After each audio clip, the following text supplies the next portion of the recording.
All right, seventh graders. Hey, I've been sanding my CO2 car, and I probably got an hour and a half into sanding, and so I'm going to show you my car here real quick, up and close and personal. Yeah, it's a lot of sanding. I spent, like I said, an hour and a half or maybe a little more on it, and so I'm tired of sanding, so I'm going to paint it today. However, let me share with you a couple things. Just because you're tired of sanding doesn't mean your car is sanded all the way. And the reason I'm going to stop sanding today and paint it is because I want to prove to you that when you don't sand it good enough, it's gonna show. Okay. There's always kids that think, oh, you're not going to see that through the paint. And let me tell you, paint. If the car is not smooth, the paint will just make it worse. So what I'm going to do is I'm going to show you kind of up close and personal. See back here. See these lines? Those lines are all from the saw, and I didn't bother to sand them out.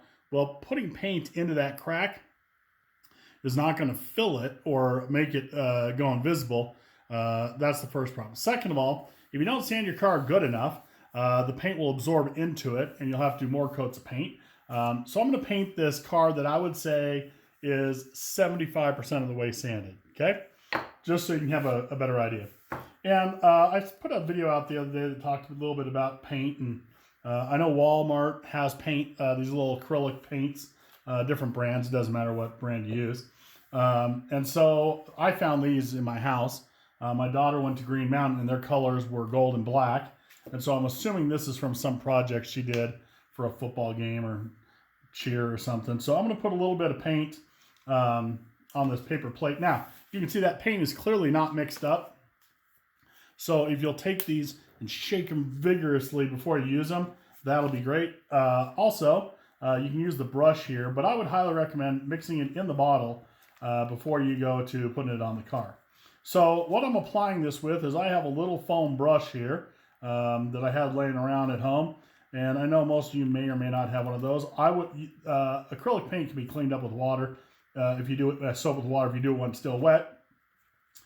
Usually what I do with acrylic like this is I just cut a piece of foam sponge off my wife's sponge at the kitchen sink. Just cut a corner off and use it. But for this, I'm going to use this brush. So what I'm going to do is I'm going to come in here and I'm going to paint the car. And again, kids start going, oh, you can still see the wood through it. And you're right, especially with a light color like this. This is going to take a couple coats of paint.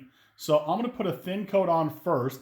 And what that's going to do is it's going to kind of seal some of that grain. What I'm hoping is it will soak in just a little bit and seal up the grain. And so if you have a way of holding this, like some of the kids came by the school and when they were there, I gave them a stand to put it on. I'm just going to hold on to this and be patient. Because like I said, it's going to get a couple coats. And so I'll paint the bottom and I'll put it down on this paper here. And if it leaves a mark on it, that's not the end of the world because it's only the first coat.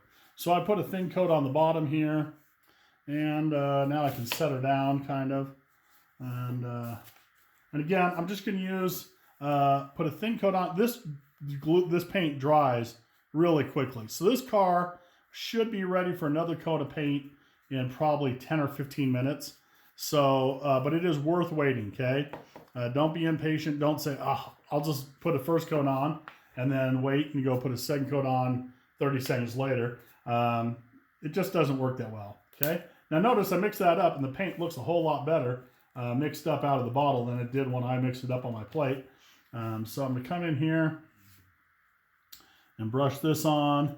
And what I like to do is I like to make sure I kind of force it into the grain, and then I'll take some big, long, sweeping strokes to even it out so we don't have ripples and runs and drips and all that nonsense, okay?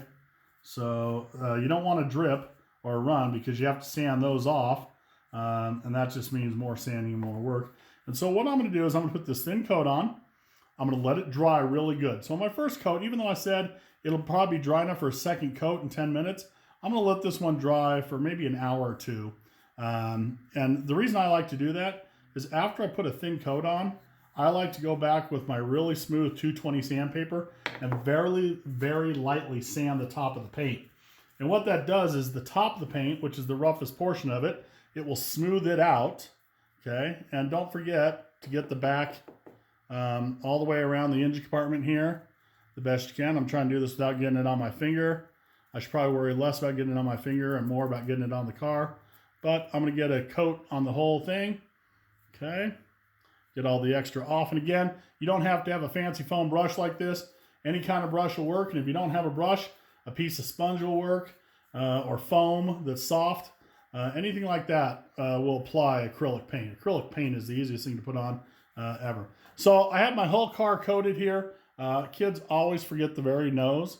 So I'm going to come in here and just dabble that on and then wipe the extra off. Okay. And I'm going to let this sit long enough that that paint dries out and the grain of the wood dries out. And I can probably set this right there. Ooh, I got a little run right there. Okay.